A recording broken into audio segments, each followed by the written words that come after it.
નમસ્કાર તાલીમાર્થી બહેનો. Dholka education society સંચાલિત શ્રી શિવશાસ્ત્રી અધ્યાપન મંદિરની અધ્યાપિકા શ્રી ડિમ્પલબેન પી ઓઢવિયા પ્રથમ વર્ષના તાલીમાર્થી બહેનોનું આજના વિડીયોમાં સ્વાગત કરું છું.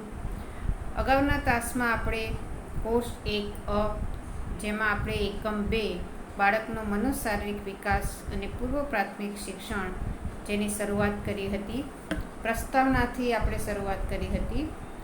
એમાં પ્રસ્તાવના, ઉદ્દેશો એની ચર્ચા કરી, પૂર્વ પ્રાથમિક શિક્ષણની ઐતિહાસિક ભૂમિકાની વાત કરી, પૂર્વ પ્રાથમિક શિક્ષણની સંકલ્પના, પૂર્વ પ્રાથમિક શિક્ષણનો અર્થ, પૂર્વ પ્રાથમિક શિક્ષણના ધ્યેયો, પૂર્વ પ્રાથમિક શિક્ષણની વિશિષ્ટતાઓ અને પૂર્વ પ્રાથમિક શિક્ષણનું મહત્ત્વ, આટલા મુદ્દાની આપણે ચર્ચા કરી હતી.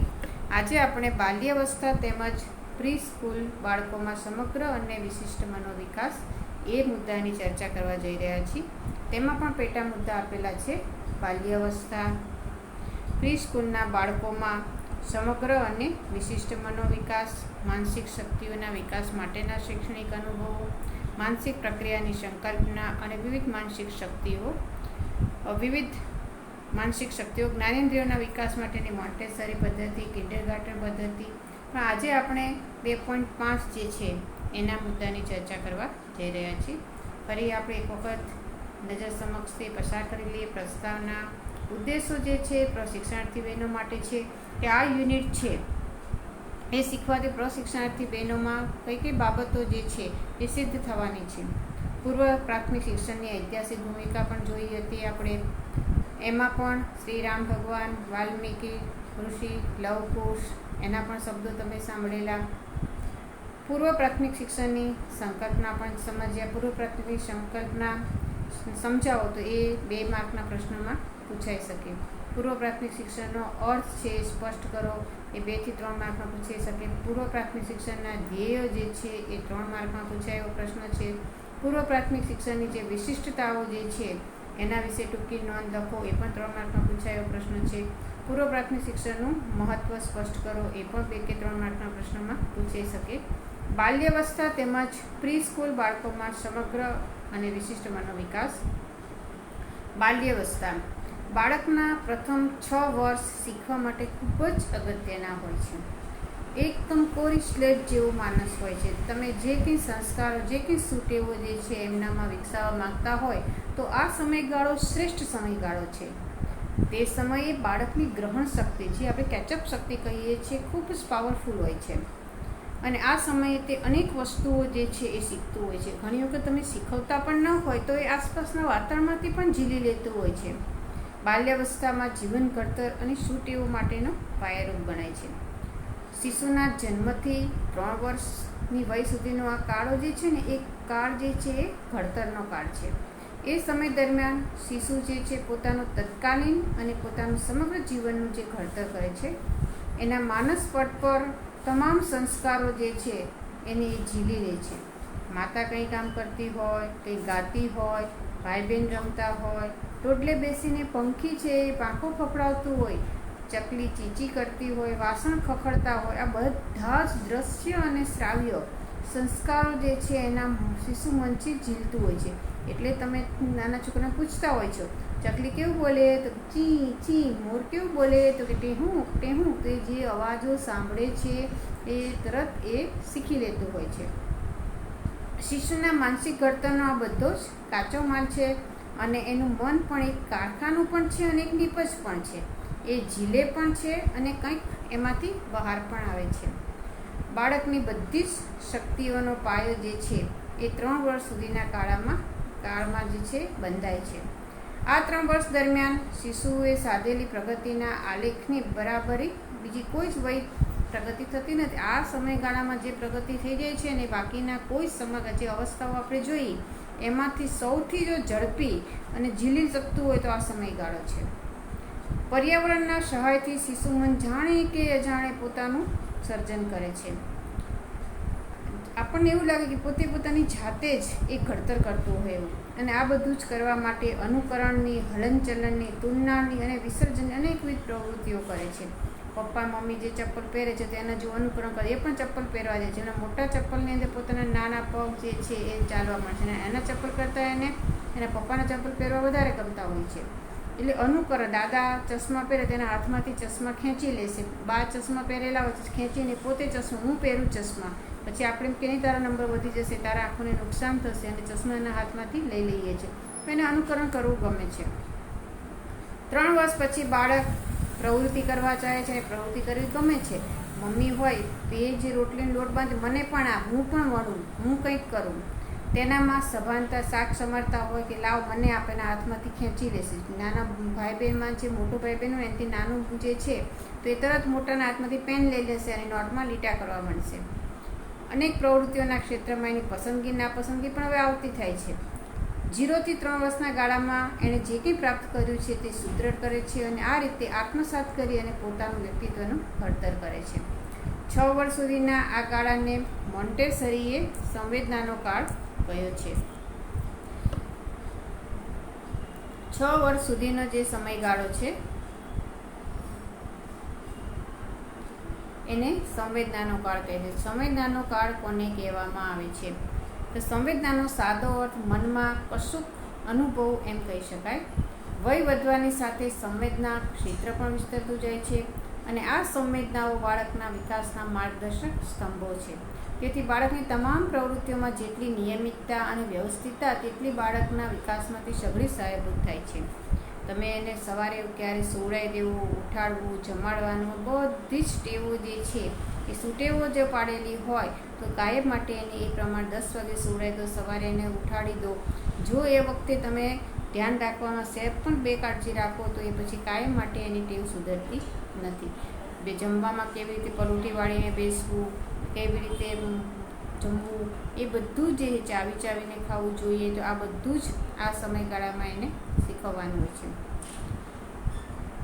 જેટલી નિયમિત રમકડા રમતા હોય અને તમે એને કહો કે આ રમકડા છે, આ બોક્સની અંદર રમ્યા પછી મૂકી દેવાના, આ બોક્સ છે આ જગ્યાએ મૂકવાનું, તે કાયમ માટે એ જ રીતે વ્યવસ્થિત જે છે એ ગોઠવી દેશે. પણ જો એ ગમે ત્યાં ફેંકી દે, તમે એને સુધારો જ નહીં અને તમે પાછા બોક્સમાં ભરીને મૂકો તો કાયમ માટેની આ ટેવ છે તમારા એનામાં વિકસી જાય છે. એટલે વ્યવસ્થિતતા અને નિયમિતતા પણ જો આપણે ઈચ્છતા હોય તો આ સમયગાળાની અંદર શીખવવું જોઈએ.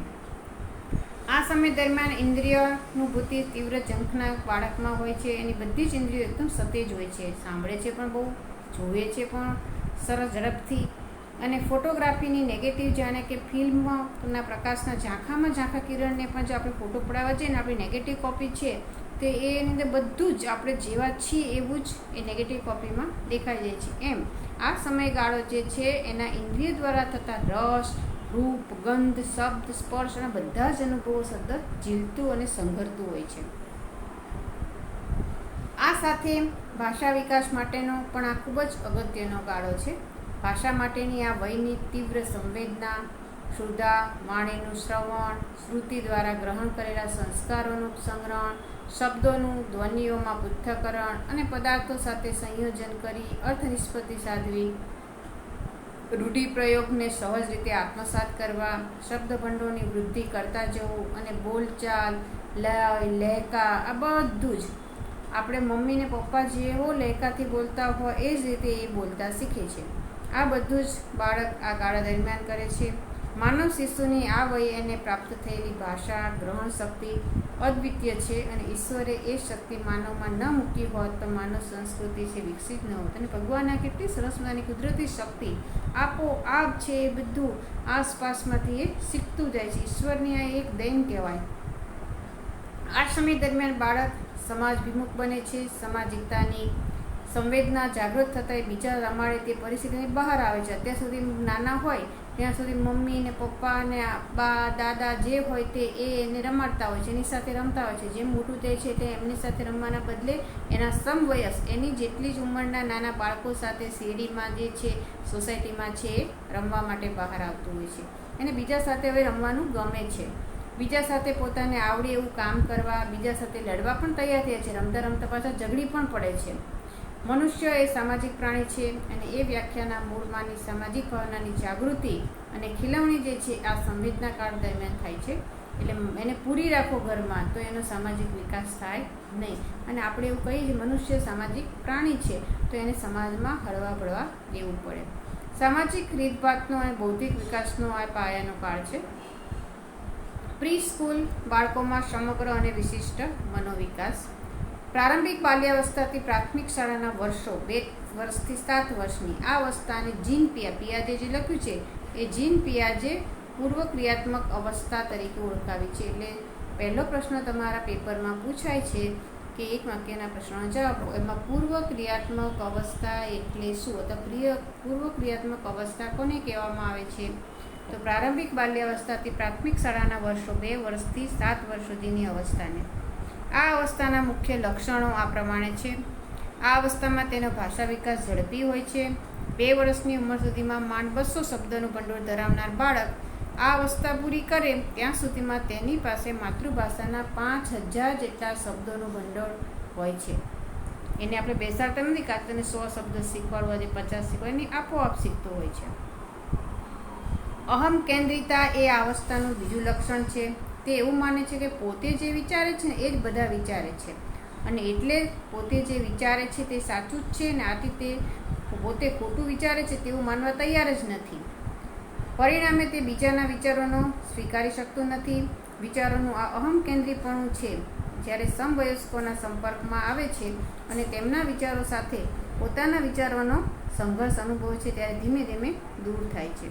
એટલે 2 બાળકો વચ્ચે ઝઘડવાનું કારણ શું? અહમ કેન્દ્રીપણું, હું જે કહું છું એ સાચું. આ અવસ્થામાં તેના વિચારો તાર્કિક બન્યા હોતા નથી, માત્ર પ્રત્યક્ષીકરણ પર જ તેના નિર્ણયો આધારિત હોય છે. કુતૂહલ વૃત્તિ બહુ હોય છે આ ઉંમરમાં, અને તેથી સતત પ્રશ્ન પૂછ્યા કરે છે. 2 થી 5 વર્ષ દરમિયાન બાળક આપેલી વસ્તુઓને જુદા જુદા વર્ગોમાં વર્ગીકૃત કરવા માટે ચોક્કસ નિયમ કે ગુણધર્મ સાતત્યપૂર્ણ રીતે ઉપયોગમાં લેવામાં નિષ્ફળ જાય છે. 5 થી 7 વર્ષ દરમિયાન બાળક ચોક્કસ ગુણધર્મો નક્કી કરીને વસ્તુઓનું વર્ગીકરણ કરી શકે છે. વર્ગીકરણના 1 થી વધુ લક્ષણો હોય ત્યારે શ્રેણીબદ્ધ વર્ગીકરણ કરી શકે છે. એટલે નાના છોકરાને અમુક એવા રમકડા જે હોય છે એ રીતે રમવા આપવામાં હોય છે કે છૂટા પાડવાના, એક સરખા કલર જે છે એને જુદા પાડે. પેલા લાકડાના રમકડા હોય, મણકા હોય.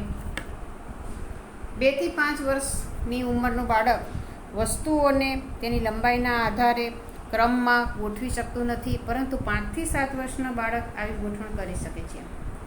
આ અવસ્થાએ બાળકના વિચારો એકમાર્ગીય અને મર્યાદિત માહિતી પર કેન્દ્રિત હોય છે. અહીંયા આપણે 2 થી 7 વર્ષના બાળકની વાત કરીએ છીએ, એટલે અહીંયા ડિવાઈડ કર્યું છે કે 2 થી 5 વર્ષનું બાળક જે છે 2 થી 5 વર્ષનું બાળક છે વસ્તુઓની લંબાઈને આધારે ક્રમમાં ગોઠવી શકતું નથી, પરંતુ 5 થી 7ના વર્ષનું બાળક જે છે એ ગોઠવણ કરી શકે છે. આ અવસ્થાએ બાળકના વિચારો એકમાર્ગીય અને મર્યાદિત માહિતી પર કેન્દ્રિત હોય છે. આ અવસ્થામાં બાળકમાં સાતત્ય, પરિવર્તનીયતા કે વિકેન્દ્રિતતાના ખ્યાલો વિકસ્યા હોતા નથી, છતાં તે મહત્વની બૌદ્ધિક ક્ષમતાઓ તો ધરાવે જ છે. શિક્ષકોએ બાળકોના શિક્ષણ માટે નીચે મુજબની કાળજી લેવી જોઈએ. આ જ ખાસ અગત્યનું છે. આ જે પ્રશ્ન જે છે કે આ અવસ્થામાં શિક્ષકોએ બાળકોના શિક્ષણ માટે કઈ કઈ કાળજી લેવી જોઈએ, જે આપણે શિક્ષક બનવા જઈ રહ્યા છીએ, તો કઈ કે બાળકો સાથે ધીરજ અને પ્રેમથી કામ લેવું જોઈએ. તમે 2 થી 7 વર્ષનું બાળક છે એટલે 5 વર્ષ પૂરા ત્યારે પહેલા ધોરણમાં, તો પહેલાં બીજા ધોરણના જે શિક્ષક જે છે એનામાં ખૂબ જ ધીરજ હોવી જોઈએ. કેમ કે ગુસ્સો કરીએ, કડક શિસ્ત જે છે એની મદદથી શીખવવા જઈએ તો બાળક ના શીખી શકે. શક્ય હોય ત્યાં મૂર્ત વસ્તુઓ અને દ્રશ્ય સાધનોનો ઉપયોગ કરો.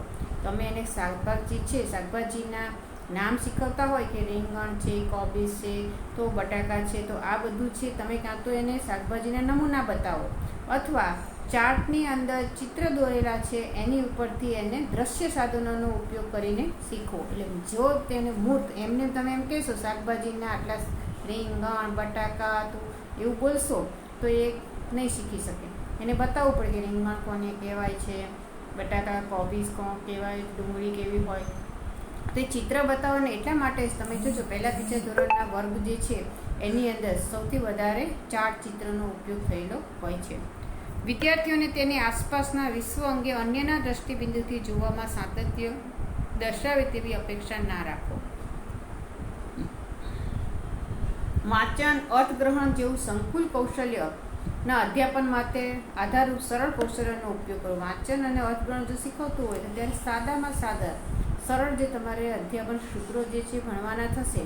કોર્સ 3 જે છે અભ્યાસક્રમ અને વર્ગ વ્યવહાર છે તેમાં સરળ અધ્યાપન સૂત્રો જે છે એની સમજ આવશે. તો એમાં સરળમાં સરળ અધ્યાપન સૂત્રો જે છે એની મદદથી વિદ્યાર્થીઓને વાંચતા શીખવવું જોઈએ. ભાષા વિકાસ માટેના વૈવિધ્યપૂર્ણ અનુભવો આપવાના. પ્રાણી સંગ્રહાલય અને બગીચાઓની મુલાકાત કરાવો. તમારે પ્રાણીઓ જે છે એના વિશે શીખવવું હોય તો પ્રાણી સંગ્રહાલયની મુલાકાત લઈને એને ત્યાં બતાવો કે સિંહ છે, વાઘ છે, વરુ છે. તો તમારે માત્ર બોર્ડ પર લખેલા શબ્દો હોય કે જંગલી પ્રાણીઓ વાઘ, સિંહ, વરુ, એના બદલે તમે પ્રાણી સંગ્રહાલયની મુલાકાત છે, બગીચાની મુલાકાત લઈને ફૂલ છોડ છે એની વાત તમે કરો તે વધારે શીખી શકે. વર્ગમાં વાર્તા કહેનારને બોલાવો. વાર્તા જો કહેશો તમે તો વિદ્યાર્થીને બહુ મજા આવશે. એટલે વાર્તા દ્વારા જે કંઈ જ્ઞાન આપવું છે, તમારું પાઠ્યનું રૂપાંતર છે તે વાર્તા દ્વારા તમે એને સારી રીતે શીખી શકો. બાળક જે કરે છે, સાંભળે છે, જુએ છે, સ્પર્શ કરે છે, સ્વાદ લે છે તેને વર્ણવવા શબ્દો આપો. તમે ખાટું, તુરું, તીખું તો એને સ્વાદ કરાવીને, ટેસ્ટ કરાવીને એને શીખવો તો એ ઝડપથી શીખી શકે છે. એટલે સ્પર્શ દ્વારા પથ્થર બતાવો, લીસું, ખરબચડું, પીછું કેવું લીછું હોય છે, લીસું હોય છે, તો એ રીતે પથ્થર ખરબચડું હોય તેને સ્પર્શ કરાવો તો એ વધારે શીખી. એટલે પર્યાવરણના અમુક મુદ્દા જે છે એ વિદ્યાર્થીને સ્પર્શ કરાવી, સ્વાદ હોય તો એ ચખાવડાવી અને જોડાવી દ્રશ્ય અને શ્રાવ્યની મદદથી શીખવવામાં આવતું હોય છે. માનસિક શક્તિઓના વિકાસ માટેના શૈક્ષણિક કયા અનુભવો આપી શકાય? પહેલાં તો માનસિક પ્રક્રિયાની સંકલ્પના શું છે? તો માણસ જે છે એ માહિતીનો પ્રક્રિયક છે. આપણે બધા જ મગજની અંદર કોઈ પણ માહિતી જે છે એને કેચઅપ કરીએ છીએ, સંગ્રહ કરીએ છીએ. અર્થાત માણસના મગજમાં જે માહિતી આવે છે તેના પર તે પ્રક્રિયા કે તેનું સંસ્કરણ કરે છે. અને આ સંસ્કરણ નીપજ એ વ્યક્તિનું વર્તન છે. જે કંઈ તમને શીખવવામાં આવ્યું હોય, પહેલાં મગજ જે છે કોઈએ કહ્યું છે કે આ રીતે બેસાય તો એ મગજ છે સ્વીકારે છે. પછી એના વર્તનની અંદર એ જે બાબત સ્વીકારી છે એ જોવા મળશે. એટલે આ સંસ્કરણ વર્તન રૂપે વ્યક્ત થાય છે. અને આ પ્રકરણમાં માનવ મગજમાં થતી માનસિક પ્રક્રિયાઓ વિશે વાત કરવામાં આવી છે. માનસિક પ્રક્રિયાના ખ્યાલને સ્પષ્ટ કરવા માટે કેટલીક વ્યાખ્યાઓ પણ આપી છે. ગ્લોવર અને બ્રુનિંગના જે મત પ્રમાણેની વ્યાખ્યા છે કે બાળકના મગજમાં થતી પ્રવૃત્તિઓ એ માનસિક પ્રક્રિયા છે. મગજના કાર્યો જેવા કે સ્મૃતિ, બોધ, વિચાર, વાંચન, લેખન, સ્વજાગૃતિ, સમસ્યા ઉકેલ અને સર્જનાત્મકતામાં સહાય કરતી તમામ પ્રક્રિયામાં સમાવેશ થાય છે. આ જે છે ખ્યાલ એ ગ્લોવર અને બ્રુનિંગે આપેલો છે. માનસિક પ્રક્રિયાની વિદ્વાનોએ આપેલી વ્યાખ્યાઓને આધારે એની લાક્ષણિકતા તારવી છે કે તે મગજની અંદર ચાલતી એક આંતરિક પ્રક્રિયા છે. માનસિક પ્રક્રિયા શરૂ થવા માટે કોઈ ચોક્કસ સમસ્યારૂપ હેતુ જરૂરી છે. તમને દાખલો જે છે કોયડો આપ્યો હોય તો તમારું મગજ કસશો તમે કે આનું આ સોલ્યુશન કેવી રીતે આવશે. એટલે કોયડો કે સમસ્યા જે છે જરૂરી છે તો જ તમારું મગજ કામ કરે. માનસિક પ્રક્રિયા દરમિયાન ભાષા, સંકેતો, ખ્યાલ વગેરેનો આધાર લેવામાં આવે છે. તમારી પાસે જે કંઈ મગજની અંદર કોન્સેપ્ટ જે છે, તમે ભાષા, કેમ કે કંઈક ઉકેલવા માટે તમારે શબ્દો જે છે એ માટે ભાષાની જરૂર પડે અને કોન્સેપ્ટ તમારા મગજમાં ક્લિયર થયેલો હોય તેનો ઉપયોગ કરી અને તમે કોયડા ઉકેલશો. અધ્યતા માનસિક પ્રક્રિયાઓનો ઉપયોગ કરી નવા વિષય વસ્તુને વધુ સારી રીતે સમજી શકે છે. મગજની અંદર થોડું ઘણું તેમના મગજની અંદર કોઈક માહિતી એટલા માટે જ આપણે પૂર્વજ્ઞાનની ચકાસણી કર્યા પછી નવું જ્ઞાન આપવામાં આવે છે. એટલે એના મગજની અંદર રહેલી આ વિષય વસ્તુનો આધાર લઈને એને નવી વસ્તુ જે છે એ શીખવવામાં આવે તો એ વધારે સારી રીતે સમજી શકે છે. આપણે જંગલી પ્રાણીઓ, પાલતુ પ્રાણીઓ શીખવવું છે પણ પહેલાં આપણે એને પૂછીએ કે તમારા ઘરની આજુબાજુ કયા કયા પ્રાણી જોવા મળે છે. એને આધારે એમ કહેશે બિલાડી છે, કૂતરો જે છે, બળદ છે, ગાય છે, એ બધા નામ બોલશે. એને આધારે પછી તમે પ્રાણીઓનું જે વર્ગીકરણ છે એને શીખવી શકો. વિવિધ શૈક્ષણિક અનુભવો દ્વારા અધ્યતામાં માનસિક શક્તિઓનો વિકાસ કરાવી શકાય છે. હવે વિવિધ માનસિક શક્તિઓ કઈ કઈ છે? વિદ્વાનોએ ઘણા પ્રકારની માનસિક શક્તિઓની તારવણી કરી છે. જેમાં સ્મૃતિ, જે આપણે યાદ રાખીએ છીએ, તર્ક, મગજની લોજિક લડાવીને કામ કરે છે. અમૂર્તીકરણ, સમસ્યા ઉકેલ, સર્જનાત્મકતા જેવી અગત્યની માનસિક પ્રક્રિયાઓ છે. તે પૈકી આપણે હવે સ્મૃતિ અને તર્ક વિશે ચર્ચા કરવાના છીએ. સ્મૃતિ, તો એના મેં થોડીક વ્યાખ્યા આપી છે કે સ્મૃતિ એટલે જાણેલું છે તેને જાગ્રત અવસ્થામાં પુનરાવહન કરવું. જે કંઈ તમારી પાસે મગજની અંદર સ્ટોર થયેલું છે એને ફરી જાગ્રત અવસ્થામાં લાવવું એટલે સ્મૃતિ. ભૂતકાળમાં થઈ ગયેલા અનુભવોને અર્થયુક્ત રીતે વર્તમાનમાં પુનઃજાગૃત કરવાની પ્રક્રિયાને સ્મૃતિ કહે છે. આપણી વાત કહે છે કે તમે નાના હતા ત્યારે ઘણી વખત આપણા દાદા દાદી વાત કરતા હોય ત્યારે ઘણા વર્ષો પહેલાંની વાતો એ કરતા હોય છે. તો એ શું છે, અગાઉની જે વાત જે છે એને વર્તમાનમાં લાવતા હોય છે. તો એ સ્મૃતિનું કાર્ય કરે છે. તમે પણ હું નાની હતી ત્યારે આવું, નાનો હતો ત્યારે એ રીતની જે વાત કરો છો કે તે વખતે અમે આ રીતે રમતા હતા, આ રમતો રમતા હતા, તો એ છે સ્મૃતિ છે. ભૂતકાળમાં બનેલી કોઈ ઘટના, મળેલી કોઈ વ્યક્તિ, કંઈ વાંચેલું સાહિત્ય વગેરેની છાપ મગજમાં સ્મૃતિ સ્વરૂપે અંકિત થઈ જાય છે અને ફરી તે ઘટનાનું પુનરાવર્તન થાય કે જરૂરિયાત ઊભી થાય છે ત્યારે તે ફરી મૂળ સ્વરૂપે યાદ આવે છે અને પુનઃપ્રાપ્તિ થાય છે, જે સ્મૃતિ નામની માનસિક પ્રક્રિયાને આધારે છે. ઘણા વર્ષો પહેલાં અમુકનું તો યાદશક્તિ એટલી સારી, એટલા વર્ષો પહેલાંનું કંઈક કહ્યું હોય તો એ પણ યાદ હોય. તો આ જે છે એનું મેમરી પાવર જોરદાર કહેવાય. તે એના મગજની અંદર એ સારી રીતે સંગ્રહાયેલું હોય. પછી એ બધું તમારે બીજા વર્ષમાં પણ આવશે. તે લાંબા ગાળાની સ્મૃતિ, ટૂંકા ગાળાની સ્મૃતિ, અમુક બાબતો જે છે ભૂલી જાય. તમને એવું કહેવામાં આવે કે આજે તમે શું જમ્યા, આજનો જે વાર છે અને પછી શુક્રવાર, ગયા શુક્રવારે શું જમ્યા હતા, તો એ આપણને યાદ ન આવે. બહુ જ યાદ, અતિશય ઓન ધ સ્પોટ તો આપણને યાદ આવે જ નહીં. વર્ગખંડમાં કોઈ પણ વિષય વસ્તુને શીખવાની શરૂઆત કરતી વખતે શિક્ષક વિદ્યાર્થીનું પૂર્વજ્ઞાન ચકાસે છે. તમને જુદા જુદા કૌશલ્ય જે છે શીખવવામાં આવશે કોર્સ 3માં, ત્યારે આવો શબ્દ વારંવાર આવશે. પૂર્વજ્ઞાનની ચકાસણી, વિદ્યાર્થી પાસે રહેલું જે જ્ઞાન છે એને પૂર્વજ્ઞાન કહેવામાં આવે છે અને તેના સંદર્ભમાં જ વર્ગ સમક્ષ પ્રશ્નો મૂકે છે. વિદ્યાર્થીઓ સ્મૃતિ શક્તિને આધારે શિક્ષકે પૂછેલા પ્રશ્નોના ઉત્તર આપે છે. જેમ કે ગુણાકારની પ્રક્રિયા શીખવતા પહેલાં શિક્ષક સરવાળા વિશેનું પૂર્વજ્ઞાન ચકાસે છે. આપણે નાના હોય ત્યારે પહેલાં 1 અંકના સરવાળા આવડતા હોય તો પછી 2 અંકના સરવાળા શીખવતી પહેલે શિક્ષક છે પહેલાં 1 અંકના સરવાળા જે છે એના દાખલા આપીને પૂર્વજ્ઞાન છે ચકાસતા હોય છે. 2 અંકના સરવાળા જે છે એ શીખવી લીધા પછી 3 અંકના સરવાળા શીખવતી વખતે 2 અંકના સરવાળા જે છે એના પહેલાં દાખલા આપવામાં આવે છે. તો આ જે છે પૂર્વજ્ઞાન છે. વાંચન પ્રક્રિયા શરૂ કરતાં પહેલાં મૂળાક્ષરોની સમજ ચકાસે છે. આ ઉપરાંત નવા મુદ્દા સાથે અગાઉના મુદ્દાનું અનુસંધાન જોડવા માટે શિક્ષક વર્ગમાં પ્રથમ શીખી ગયેલા મુદ્દાના પુનરાવર્તન સ્વરૂપે વિદ્યાર્થીઓની સ્મૃતિની ચકાસણી કરે છે અને આ સાથે વિદ્યાર્થીઓની સ્મૃતિમાં વધારો પણ થાય છે. નાના બાળકોમાં સંવેદના સ્મૃતિના કાર્યો દ્વારા સ્મૃતિ વિકાસ થતો હોય છે. જેમ કે વિવિધ અવાજો સંભાળવીને તે શેનો અવાજ છે તે કહેવું, ઇન્દ્રિય શિક્ષણના સાધનો દ્વારા રંગ, આકાર, પરિમાણ, સ્વાદ, ગંધ, સ્પર્શના અનુભવો દ્વારા વિવિધ જ્ઞાનેન્દ્રિયો દ્વારા તેમની સ્મૃતિ વધુ તેજ બનાવી શકાય છે. ક્લાસમાં છે અલગ અલગ સ્વાદની વસ્તુઓ છે વિદ્યાર્થીને ચાખાવડી અને પછી પૂછે કેવું લાગ્યું તમને, તો એ ઘરમાં જો મમ્મી સાથેની વાતચીતમાં કે વ્યવહારમાં જાણ્યું છે ખાટું છે, તીખું છે, કડવું છે, ગરમ છે, ઠંડુ છે, તો એ પોતાનું જ્ઞાન હશે તો જ્યારે ક્લાસમાં પ્રવૃત્તિ કરાવશો ત્યારે તરત ઝડપથી શબ્દ બોલી જશે કે કડવું લાગ્યું બેન, તીખું લાગે છે, ગરમ છે, ઠંડુ છે, તુરું છે. તર્ક પણ એક માનસિક પ્રક્રિયા છે. તેના દ્વારા વ્યક્તિ કોઈ પણ ઘટના કે બાબત પર વિચાર કરે છે. સંપૂર્ણ વિચાર કર્યા બાદ તે તર્કને આધારે ચર્ચા કરી શકે છે, દલીલ કરી શકે છે અને સામાન્યીકરણ કે અલગીકરણ કરી શકે છે. તર્ક કોઈ સમસ્યા ઉકેલવા માટે દલીલ આધારિત જવાબરૂપે પ્રગટ થાય છે. તર્ક એ ધ્યેયલક્ષી બૌદ્ધિક પ્રક્રિયા છે અને તેમાં અનુમાનોનો પણ સમાવેશ થાય છે. તેમાં નિર્ણય તારવવાની પ્રક્રિયા થાય છે અને તેમાં મગજમાં સંગ્રહાયેલી માહિતીનો પણ ઉપયોગ થાય છે. જ્ઞાનેન્દ્રિયોના વિકાસ માટેની જે મોન્ટેસરી પદ્ધતિ છે તેના વિશેની ચર્ચા આપણે હવે પછીના વિડીયોની અંદર કરીશું. અત્યાર સુધી જે કંઈ તમારી માહિતી તમે પ્રાપ્ત કરી છે એને તમે વિડીયો